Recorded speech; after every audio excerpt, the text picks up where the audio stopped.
Welcome back to the HR Payroll series. We've covered what compensation and benefits means. We've broken down how to design a C&B package from scratch.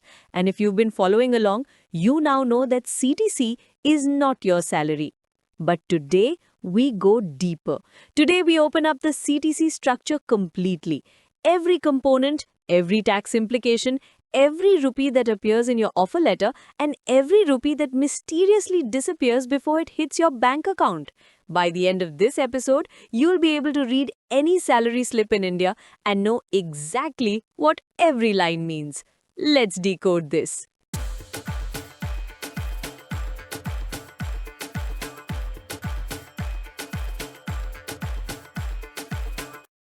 First, let's settle the most confusing question in Indian employment once and for all. What is CTC? CTC stands for cost to company. It is the total annual expense that your employer incurs to keep you employed.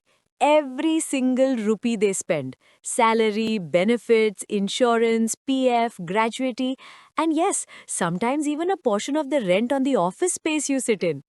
For the company, CTC is a budget line. It's what they've committed to spend on you this year. For you, the employee, it's the number on your offer letter that made you excited until you got your first salary and went, wait, where is the rest of it? For the finance manager, CTC includes base salary, bonuses, admin costs, technology, benefits, and overhead. It's the real people cost number. Here's the foundational formula. Write this down. CTC equals direct benefits plus indirect benefits plus saving contributions. Direct benefits are what you receive monthly in cash, your basic salary, HRA, allowances. Indirect benefits are things you enjoy but don't receive as cash, like company paid insurance or food coupons. Saving contributions are future money, PF, gratuity, superannuation.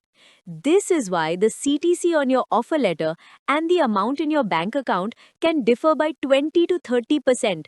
It's not a scam, it's a structure. And today, we learn the structure. So, let's start with direct benefits, the monthly components that actually show up in your salary. 1. Basic salary, the foundation, typically 40 to 50% of CTC. And here's why it matters so much. Almost everything else in your salary structure is calculated as a percentage of basic. HRA is 40 to 50% of basic. PF is 12% of basic. Gratuity is 4.81% of basic. Bonus is based on basic. So when you negotiate your CTC, make sure you understand what basic is because it drives the whole structure. Basic salary is fully taxable. No exemptions, no deductions. Every rupee is counted. 2. Dearness allowance, DA, designed to offset inflation, mostly used in government and public sector jobs. In private companies, DA is usually merged into basic. If you don't see a separate DA in your salary slip, it's already inside your basic. Nothing to worry about. 3. HRA, House Rent Allowance. This is where tax planning gets interesting, and we have a full dedicated slide for the HRA calculation. For now, know this. HRA is typically 50% of basic for metro cities and 40% for non-metro, and the exemption is one of the best legal tax benefits available to salaried employees in India. 4. Conveyance allowance. Paid for your commute. Non-taxable up to rupees 1,600 per month. No bills required. You just need to receive it and stay within the limit. Most companies cap it at exactly rupees 1,600 to maximize this benefit. If it's higher, the excess is taxable. 5. City Compensatory Allowance, CCA, paid to adjust for the cost of living in your city. Delhi, Mumbai, Bangalore, higher CCA. Smaller cities, lower CCA. It also varies by grade level. And here's the HR operational detail. When an employee transfers cities, their CCA changes automatically. 6. Special allowance, the balancer. After HR fills in all the other components, basic, HRA, conveyance, CCA, if the total still doesn't match the target gross, the remainder is dumped into special allowance. It's fully taxable and exists purely to make the math work. Unglamorous but essential. Let's talk HRA because this is the component that saves employees the most tax, and it's also the component that HR most often structures incorrectly. The rule for HRA exemption is the exemption equals the lowest of three amounts. Number one, the actual HRA you received in your salary. Number two, 50% of your basic plus DA if you live in a metro city, Delhi, Mumbai, Chennai, Kolkata, or 40% if you're anywhere else. Number three, rent you actually paid minus 10% of your basic plus DA. Let me walk through two real examples. Example 1. Tax-friendly structure. Basic salary 10,000 rupees per month. Lives in Delhi. HRA received 5,000 rupees, which is 50% of basic. Correct structure. Rent paid 4,000 rupees. Now we calculate number 1, 5,000 rupees. Number 2, 50% of 10,000 equals 5,000 rupees. Number 3, 4,000 minus 1,000, which is 10% of basic, equals 3,000 rupees. The lowest of these three is 3,000 rupees. That's the HRA exemption. The employee pays zero tax on 3,000 rupees per month. Example 2. Tax unfriendly structure. Same employee, same rent. But HR set HRA at just 2,000 rupees instead of 5,000. Number 1 is now only 2,000 rupees. That becomes the lowest, and the exemption is only 2,000 rupees. The employee has lost 1,000 rupees per month in tax-free income. That's 12,000 per year gone because HR got the structure wrong. The lesson: always set HRA at 50% of basic for metro cities and 40% for non-metro. It costs the company nothing. It's just a structural decision, and it saves your employees real money. Now let's talk about the salary that isn't fixed. Variable pay. Variable pay is compensation that fluctuates based on performance, yours, your team's, or the company's. And here's the important trend to understand. Variable pay is no longer just for sales teams. Previously, if you were in sales, you had a variable component. If you were in HR, finance, or operations, you got a nice steady fixed salary and went home feeling secure. That era is ending. Today, even HR, training, QA, and admin roles carry variable components because companies want all employees to have skin in the game. There are three main types of variable pay. Type 1. Performance-based incentive, linked to your performance rating. A typical structure looks like this. Rating 5, you get 150% of your variable target. Rating 4, you get 125%. Rating 3, 100%. Rating 2, 70%. Rating 1, 0. Yes, 0. Not 10%, not 5%, 0. Type 2, sales-based incentive, linked to revenue or target achievement. Overachieve and it's a great December. Miss your numbers and it's a very quiet bonus conversation. Type 3, profit-linked bonus. The company makes profit, employees share in it. Usually paid annually. Works as a retention tool and motivates employees to think like owners. Here's a critical design warning for variable pay. If the targets look unreachable, employees stop trying, and that defeats the entire purpose. Good incentive design uses historical data, realistic benchmarks, and a clear line of sight between effort and reward. Unrealistic variable targets equal zero motivation and sometimes active resentment. Reimbursements are the tax efficiency tools that most employees underutilize and that most companies don't explain clearly enough. A reimbursement is different from an allowance. With an allowance, you get the money regardless. With a reimbursement, you submit bills and get the amount back. And the key advantage, many reimbursements are non-taxable, which means they reduce your effective tax liability. Let's go through the main ones. Medical reimbursement. Non-taxable up to 15,000 rupees per year, but only if you submit medical bills. Bills for yourself, spouse, children, and dependent parents all qualify.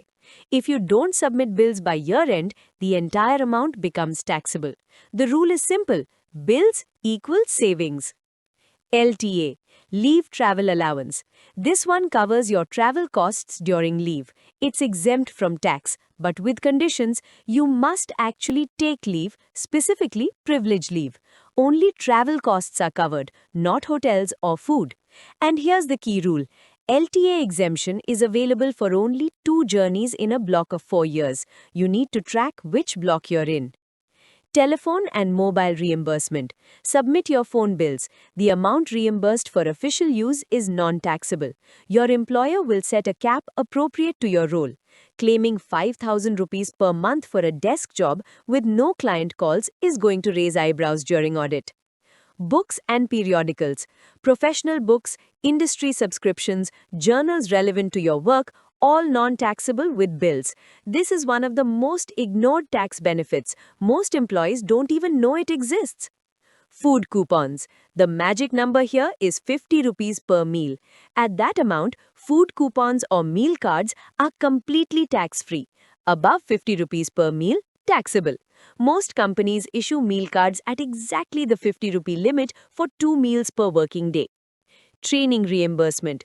Courses, certifications, professional development, non-taxable up to 14,000 rupees per year with receipts. Courses must be relevant to your current role. Your growth, the company's tax saving. Win-win. Now we come to the third bucket of CTC, savings contributions. These are the components that go into long-term accounts. You don't receive them monthly, but they are absolutely yours. Provident Fund, PF. Both you and your employer contribute 12% of your basic salary every month into your PF account. The employer's 12% is part of your CTC. It appears in your offer letter, but it doesn't show up on your salary slip because it goes directly into the PF trust. The minimum basic for PF calculation as per law is 15,000 rupees, but many employers calculate PF on the actual basic, which is higher. PF is tax-free on withdrawal, provided you've had 5 years of continuous contributions. Withdraw before 5 years and it becomes taxable. Your employee PF deduction also qualifies under Section 80C of the Income Tax Act, giving you additional tax savings of up to 1,50,000 rupees per year. Also in your CTC, PF admin charges at 0.65% of basic. Small but real. Gratuity. Gratuity is a lump sum paid to you when you leave a job after completing at least 5 years of continuous service, or in cases of death or disability, where the 5-year rule does not apply. The formula: last drawn salary multiplied by 15 divided by 26 multiplied by number of years served. In your CTC, gratuity is added at 4.81% of basic per year. That's the annual accumulation rate. Important limits. Gratuity up to 10 lakh rupees is completely tax-free. Above 10 lakh rupees, taxable. If you leave before 5 years, you get 0 from the gratuity accumulation. The clock restarts at your next company. ESIC and insurance. ESIC, Employee State Insurance, applies if your gross salary is 15,000 rupees or less per month. Employer contributes 4.75% of gross. You contribute 1.75%, which is deducted from your salary. It provides health, maternity, disability, and unemployment coverage. Group medical and accident insurance premiums paid by your employer are also part of your CTC, and statutory bonus between 8.33% and 20% of basic is also added if your basic is 21,000 rupees or less. Let's put it all together with a real example, because nothing explains CTC better than actual numbers. Here's our employee's salary structure. Basic salary 4,80,000 per year, dearness allowance 48,000, house rent allowance 96,000, conveyance allowance 12,000, entertainment allowance 12,000, overtime allowance 12,000, medical reimbursement 15,000 with bills, fully exempt.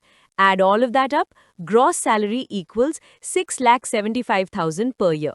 But wait, what's the taxable gross? Not the same number. HRA exemption works out to 43,200. So only 52,800 of HRA is taxable. Conveyance 9,600 is exempt. Only 2,400 is taxable. Medical 15,000 is fully exempt with bills. Everything else, basic, DA, OT, entertainment, fully taxable. So the gross taxable salary equals 6,07,200 rupees. Now the benefits on top of gross. employer PF 57,600, medical insurance 2,000 rupees, laptop 50,000 rupees. Total CTC equals approximately 7,84,600 rupees. Now the deductions: income tax 57,103 rupees, employee PF 57,600 rupees, professional tax 2,400 rupees. Total deductions 1,17,103 rupees. Net annual salary equals 6,07,200 minus 1,17,103 equals 4,90,097 rupees. Monthly take home 40,841 rupees. And here's the tax planning tip. If this employee invests just 1 lakh rupees under Section 80C, PPF, ELSS, UILP, the taxable income drops to 5,07,200 rupees. Tax savings of approximately 10,300 rupees per year, legally, simply, by just knowing the rules. Now let's talk about HR's responsibility in all of this. Because a CTC structure is not just a number, it's a decision. And the way HR structures that number has a real impact on how much money their employees take home. Here's the framework. For low CTC employees, those below the taxable income threshold, the priority is maximizing in-hand pay.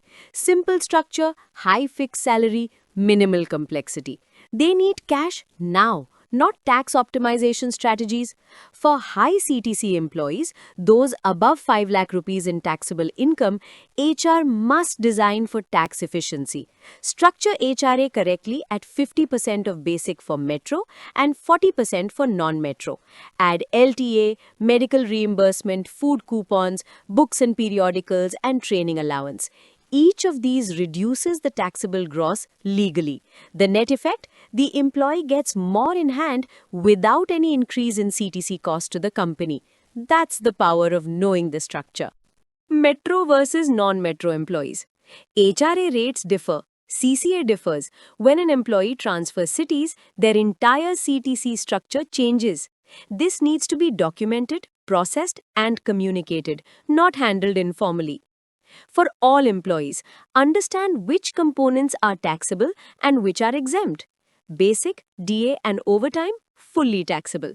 Conveyance up to Rs 1,600, medical up to Rs 15,000, LTA and food coupons at Rs 50 per meal, exempt.